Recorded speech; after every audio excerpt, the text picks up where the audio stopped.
when I realized what my weapons were capable of in the wrong hands, I shut it down, stopped manufacturing. Tony, you chose to do that. If we sign this, we surrender our right to choose. What if there's somewhere we need to go and they don't let us?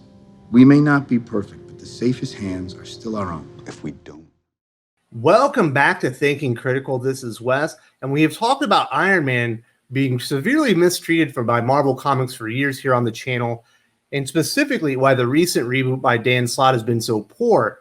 We knew that when Iron Man 2020, the event that was halted during the pandemic, finally concluded, they would be relaunching the series with a new creative team.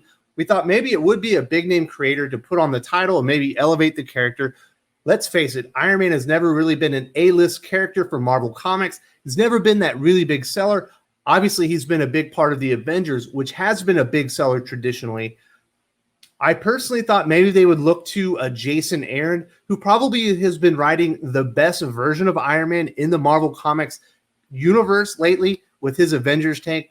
Certainly very superior to what Dan Slott has been doing with the character. Or possibly even another big-name writer, maybe bring somebody in. But that ended up not being the case. They are bringing a relative newcomer in the form of Christopher Cantwell, who's been writing the Doctor Doom series, and also an artist that I personally think is terrific, but certainly not one of the big names in the industry, in Kafu. Today, I'm going to read the article from ScreenRant.com, basically laying out all the details. Also going to include the solicitation for the very first issue.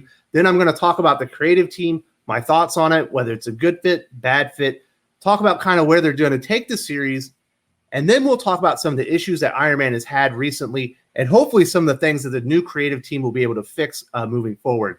First, let's read the article from ScreenRant.com.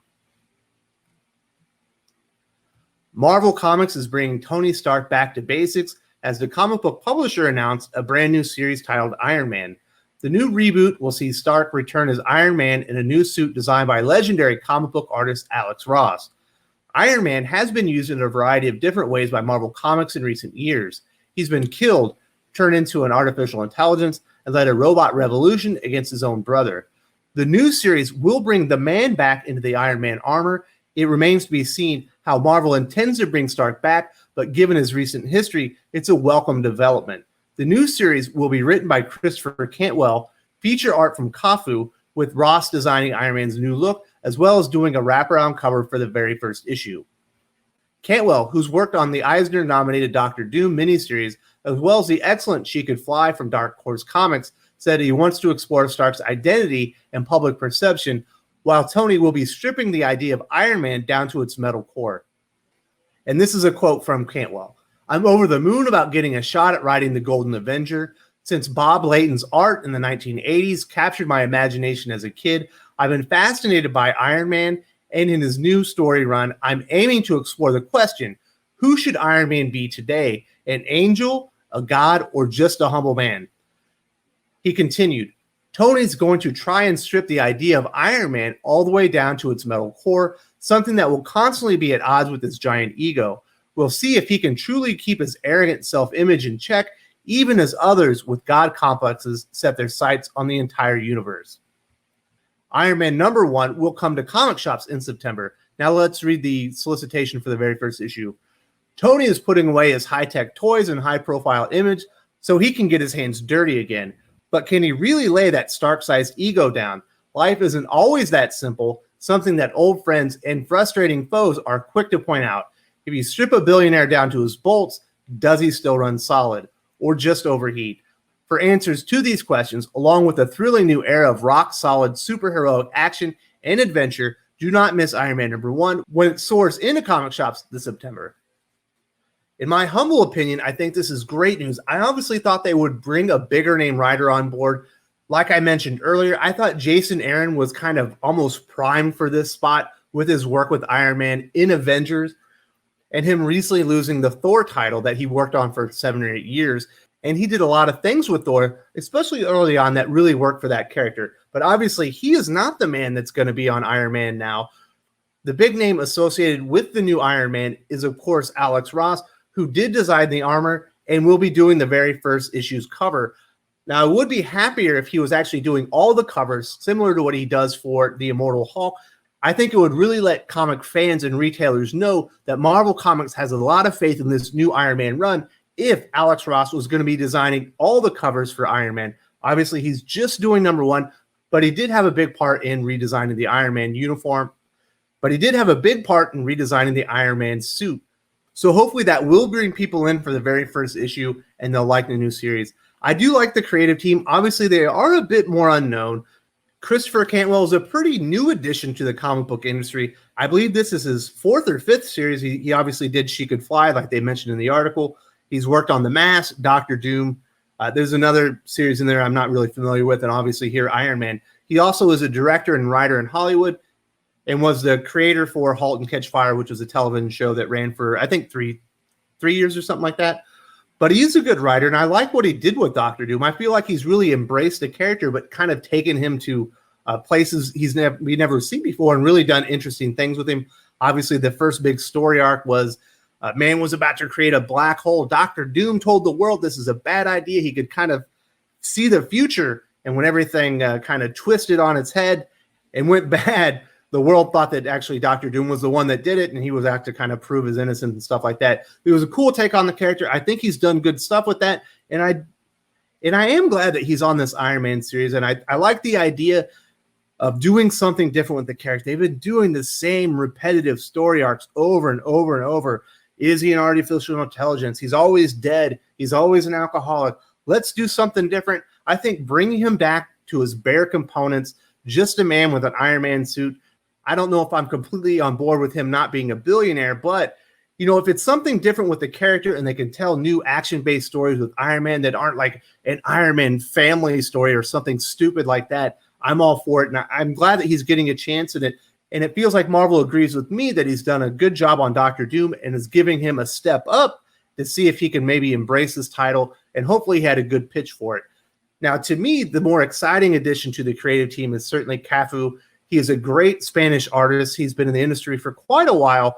Obviously, he started out with DC Comics. He was a big artist during the New 52, moved over, did some Marvel work. But where I mostly know him from is from Valiant Comics, which I thought was just lights out for about a 5-year period. You probably heard me say that on the channel before. But during his time there, he did illustrate several issues of Exo Manowar, another superhero character who sports an advanced suit of armor. So I think he's a great addition to this. Obviously, he's also worked with Rai in the past, another character that's more technology based. So I think he's a good fit. Ninja K, he's worked with kind of all the big characters there. I think his most recent work there was The Life and Times of Toya Harada. Without a doubt, the standout villain, in the Valiant Comics universe before he signed this new exclusive deal with Marvel. And I think this was a really good get. I'm not always impressed with Marvel's artists, but Kafu was certainly, he goes right to the top of the heap as far as I'm concerned. Prior to this, he had been working on Jason Aaron's Valkyrie Jane Foster series, which did not hit, is being finished up on digital and is going away. Thankfully, that one didn't take because it was just a stupid idea, in my opinion.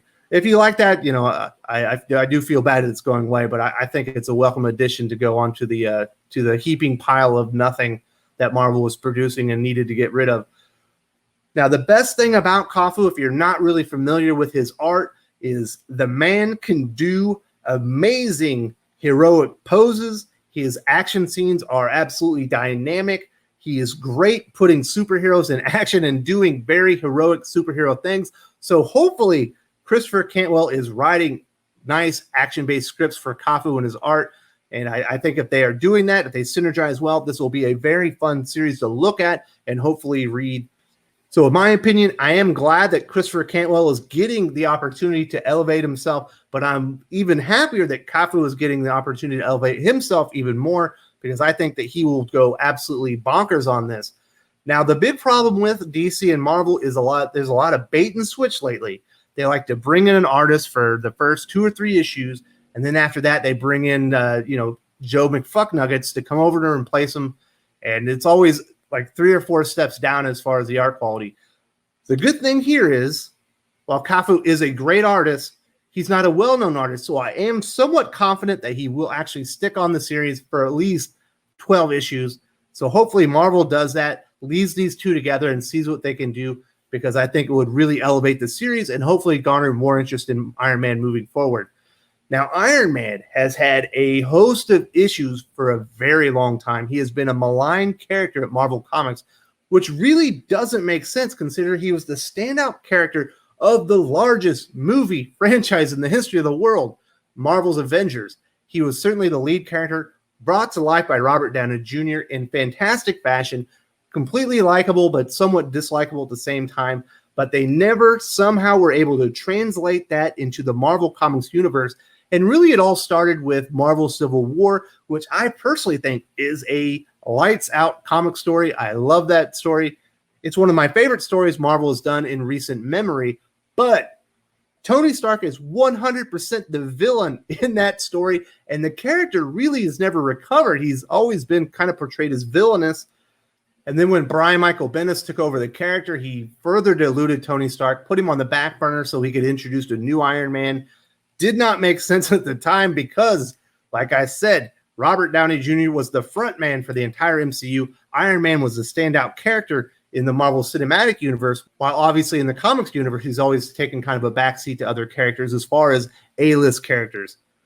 They did not capitalize on it, and they just watered down the character, and I don't know why they keep doing it. They keep killing the character off over and over and over, and whenever they bring him back, they just make him an alcoholic, and then it turns out he was dead all along, and he's an artificial intelligence, and they're just, it's a cycle of nothingness. It's the same boring tropes over and over and over.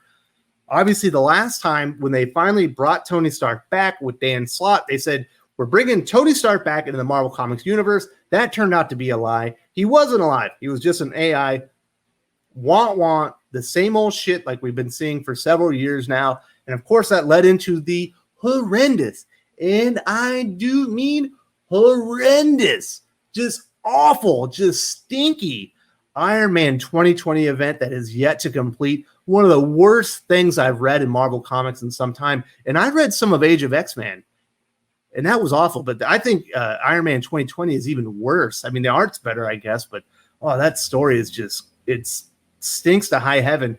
Tony Stark is without a doubt the villain in that story as well, but I don't think Dan Slott gets that when you're an AI and you lead an army of robots to destroy mankind, it might feel a little bit like, I don't know, Skynet. You know, in Terminator, it feels villainous. It feels like the enemy. And in there, Arno Stark is somehow the hero.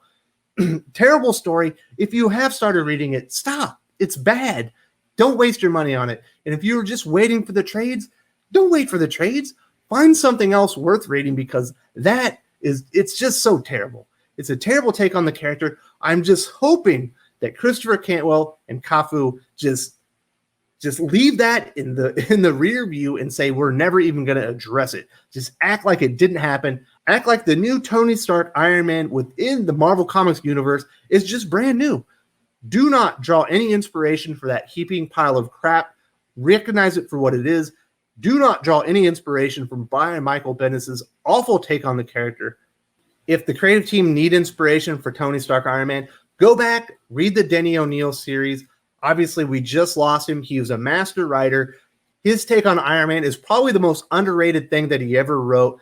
It was actually quite excellent. That's where you need to go and draw inspiration from. Do not look at any of the crap that's happened recently, unless you want to look at the MCU, because that was how Tony Stark could be done right, to where he's a hero with a little bit of an edge. Because lately, he's just been a villain with nothing. He's not even a hero at all. He doesn't even have a heroic edge. He's just a bad guy. Please, let's get away from that. Let's get a good version of Tony Stark moving forward. And hopefully the Iron Man series will be in a good place again and it can be elevated as a character. Unfortunately, obviously, Iron Man is no longer in the MCU. Robert Downey Jr. is done with the character as he passed away in Endgame. And that's unfortunate.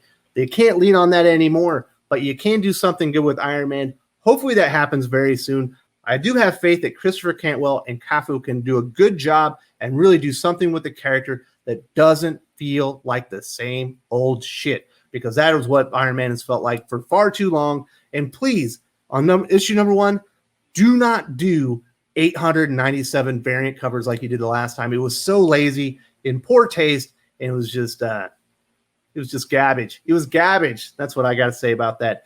So there it is, folks. Iron Man is relaunching in September with a new number 1, new take on the character.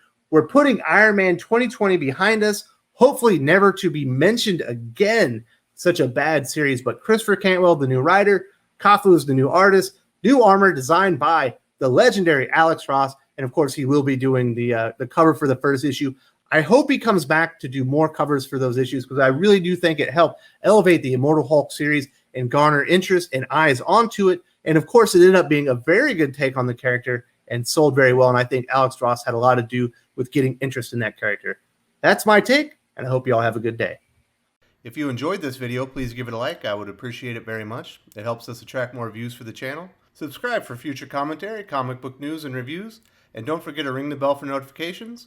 If you want to talk comics, movies, and much, much more, you can follow me on Twitter at Wes_from_TC.